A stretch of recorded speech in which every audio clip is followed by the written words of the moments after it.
Hey guys, here with another episode of Conversion Experts. Today I'm sitting down with our SEO director, Matthew Anderson. How you doing today, Matthew? Doing good. How are you? I'm doing great. Excited to talk about some SEO strategies with you. Hopefully some good stuff. I'm excited.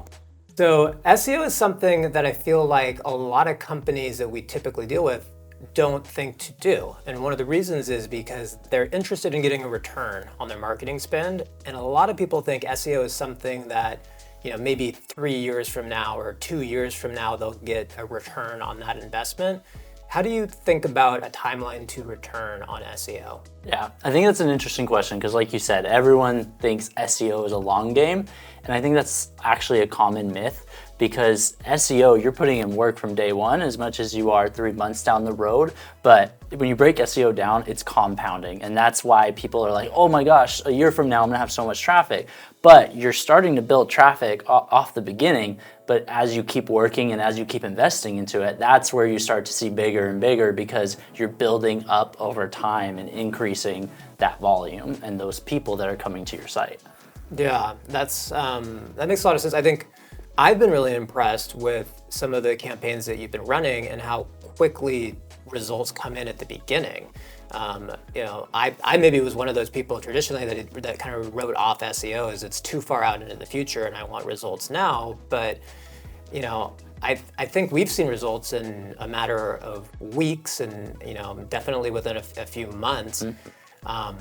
And talk a little bit about kind of the process that you would go through to identify where are those short-term opportunities for a company? Yeah, I think SEO, it comes down to, do you have the strategy in place and then implementing it? It's not, this foreign topic. There's a lot of things that you start attacking and you'll start to see returns. So for example, like a strategy is understanding the keywords you want to rank your site for. If you're putting in the work to develop that strategy, that's where you'll start to see a lot more returns and it's not something that just falls flat, where you can actually build up and start creating an authority for your site, your business, whatever it is, but it starts to build up your audience, the traffic that comes to your site just by starting with these, I like to call them building blocks. Like you start attacking all these little things that help your site rank better, help Google to see you better online, all these little things, but they build up into something big. And that's where even in weeks you can see, a return on, maybe it's not direct ad spend, but it's for SEO, it's a lot of return on people coming to your site and eventually buying your product or whatever you're offering. Cool. Talk to me about competitors on SEO. I think this is another thing that a lot of people don't think about. SEO is really a zero-sum game, right? If you're not the top organic position, somebody's going to be there. There is always going to be someone that takes up those rankings. How do you think about it from a competitor standpoint? And maybe share some tips or tools that you use to kind of dive into that. Yeah, so competitors are really interesting within the SEO game because everyone's on their own track with trying to rank their site. Everyone's putting in effort in different ways. Some people might not know they're putting in effort, but the second you launch a site, you're doing something SEO related. So in the competitor game, it is saying, okay, how does my site look versus someone else? And it's just bridging that gap. So you can look at what other people are doing because there's some great people out there that might be your competitors that are already putting in effort into SEO. So see what they're doing, see what's working, and see what's working in the industry. And as you start building that within your own site, to get real specific, find out what keywords you're lacking that your competitor has. And that's what I talk about when you bridge that gap. And then you can start doing things that is on the same level. And then it's just, how do you look to Google and how are you presenting yourself? A big word is called SERP. It's how are you showing up when someone types in, marketing agency near me, and making sure that your listing looks good. It's the same as if you were running an ad. How are you presenting yourself and how are you appearing within those search results? Yeah, I know I've seen you have these competitive analysis reports that you're able to pull. I think that's one of the most interesting things about SEO is the amount of data and insights that you have access to. Can you talk a little bit about what are those tools? What do those reports look like? What type of information could companies get access to? Yeah. So in the world of SEO, there's actually a lot of insights because everyone's showing what they have on Google. So we're able to pull data from all these different spots. So you're able to see how much traffic are other sites bringing in. Like I already said, the keyword game, what are they already ranking for? And then you can even see what are they doing correctly in terms of backlinks? Are they getting certain domains to rank to their site? And what type of content are they putting out? So there's all these different factors that are called ranking factors. And in the competitive analysis, you can compare yourself to 5, 6, however many competitors and see how do you rank up based off all these factors. And those are reports that we pull all the time when we're doing competitive analysis to show, hey, here's what they're doing, here's what you could be doing. And then we create a strategy to help them do that. Cool. I feel like I've seen, what do you call them?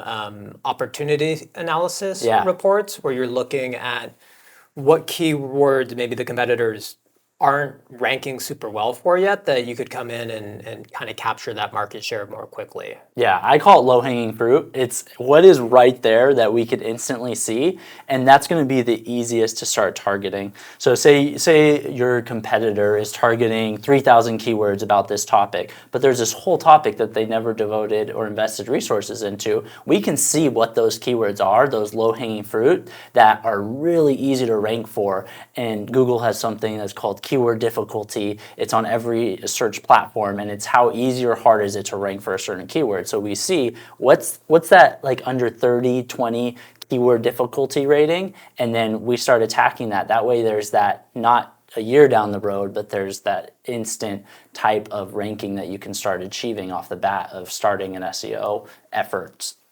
overall. Yeah. Okay, so I think a lot of people think about SEO as being this kind of very technical, nerdy discipline. It's about tricking the algorithms and meta tags and a lot of words that people don't understand what they mean. Um, is that how you think about it, or there's a bigger strategic component to it that actually is a much more important factor than maybe people realize? Yeah, you would ask me this question 5 years ago, I'd probably have a different answer. But even Google has realized people want helpful content. So whatever your business niche is, whatever you're doing, Google wants to find the sites that are promoting content that people actually want to read, that helps them, that is easy to understand. So there's something called EEAT, and that's how you tell Google you have authority in the area, you have experience, you have trust, all these different ranking factors. And it's no longer just about how many keywords can you put on a page. It's, can I produce content that actually matters to a specific audience? Yeah, content seems like the key word there. Yep, And exactly. actually, as we've launched SEO as a service here, we've put it inside our agency in a division that we call our content division.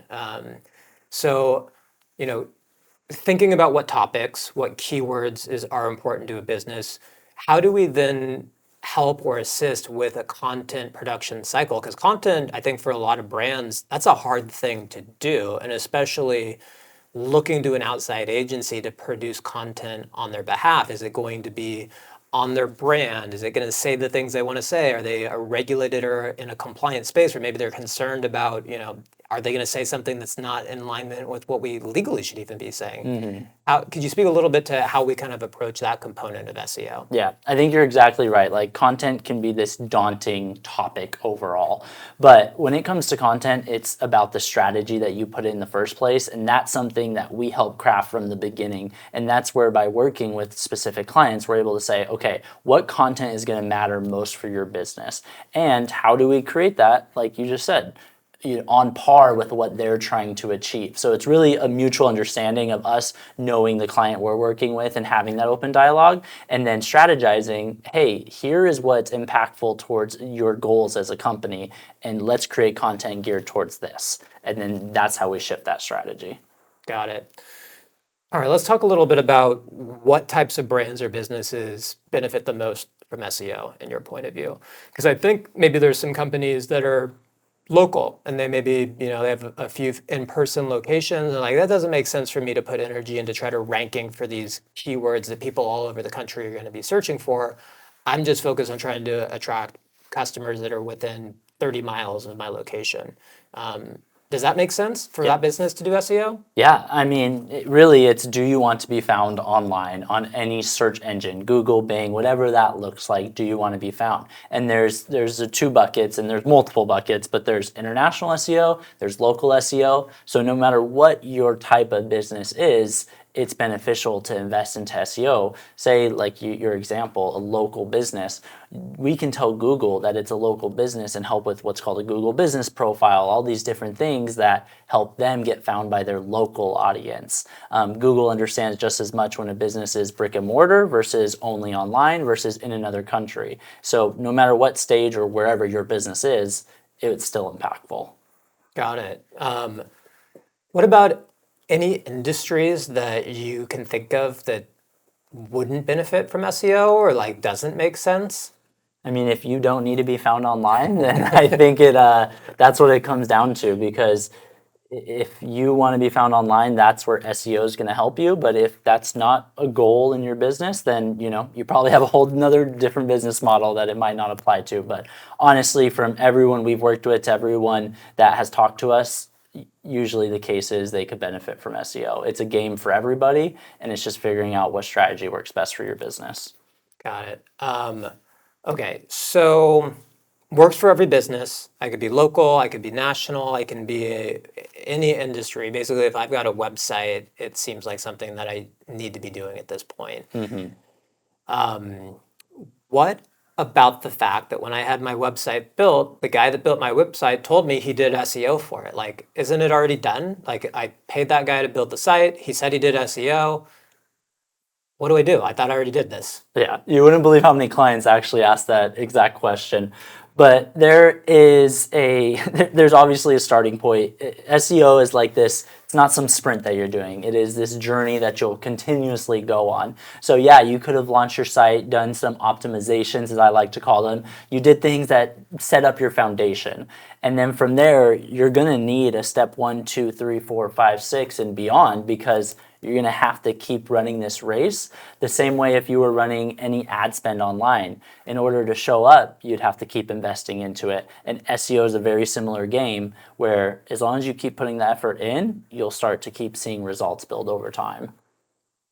Okay, so what if I'm spending hundreds of thousands of dollars a month on paid ads, and that's how I'm acquiring my customers, and I'm getting pretty much all my traffic from paid? Yeah.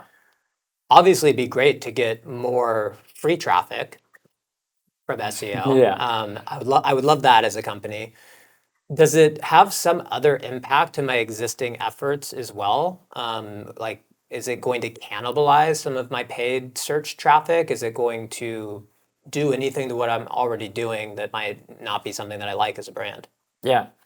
I like to put it this way. Any paid efforts, any social media efforts, anything like that, they always pair perfectly with SEO. And the reason for that is, let's take a paid ad, for example. Let's say you're paying to show #1 on Google, and then someone goes to search and your ad's no longer showing up. But if you invested in SEO, you would have still been in that top area and able to capture just as much search traffic as your ad did. But as you built your foundation, you built even more traffic and even more traffic that, like you said, the free part, we like to think SEO traffic's free, but it takes that initial investment to get you into somewhere where your site is bringing in that continuous traffic over time that supports your paid efforts at the same time. I love this other report you've showed me before that shows you the value of the free search traffic. So I think because search traffic is so dominated by ads these days, it's really easy to put a value on a click. But how do we think about looking at kind of the value of that search traffic maybe when we're building a plan for a new client? Yeah, it's very similar to the game in ads, because when we run a paid campaign at Strikepoint, you're paying for certain keywords, a Google ad campaign, anything like that. And SEO, those keywords carry a similar value because you're able to show up for keywords. So we assign a click, CPC as we call it. So we're assigning a dollar value to every click on a certain keyword, and certain keywords are worth more. And that's how we figure out, do we target the ones with higher volume, lower volume? And then over time, you're building what's considered your paid value, but it's all coming from SEO because you already put in the work to get those keywords up there. Awesome. What What haven't I asked you about that you think everybody would benefit from knowing about SEO? Yeah, I think there's so many parts of SEO that people will benefit from. It's kind of a ever-evolving, ever-changing landscape.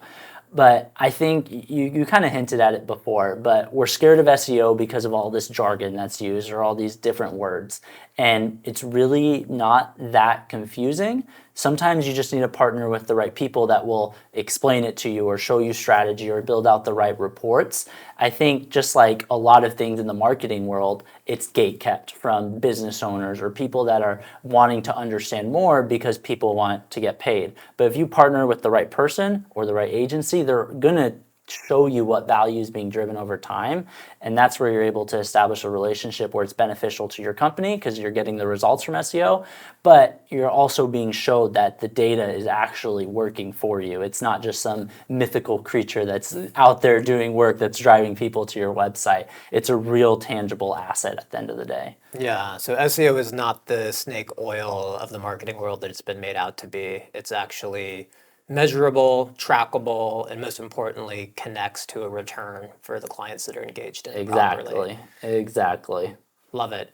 All right, you got 2 immediately implementable tips for everybody today, things that they can go do and maybe start to implement that's going to help them on the SEO front? Yeah, I think something easy for people to do, whether you hired an agency, whether you've never worked with an agency, Google your site. See how do you look on Google when you look up your specific website and see what you would want to change and figure those things out. That way you can say, okay, as a business, what can we start doing? If you work on a website platform like WordPress or Wix or any of those ones that are page builders, you can go in and add in a new page title or things like that.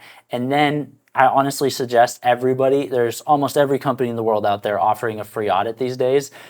Get a free audit, like understand what you're doing right or wrong. That's something that we love doing because we want to provide value to people and show them like, hey, these are things that you can be addressing that you don't want to look back 2 years down the road and say, I wish I would have done SEO, but you didn't understand it. So get an audit so that way you can actually understand what's going on or see what's happening in your business in the world of SEO. Yeah, I love that. Don't stick your head in the sand. Actually understand where your opportunities or your gaps are, and then you can decide if you want to do something about it or not. Yeah, exactly. Awesome. Well, thank you, Matthew. Wonderful conversation. I'm really excited about the stuff we're doing on the SEO front. It's been another episode of Conversion Experts. We'll see you guys next time. Yep.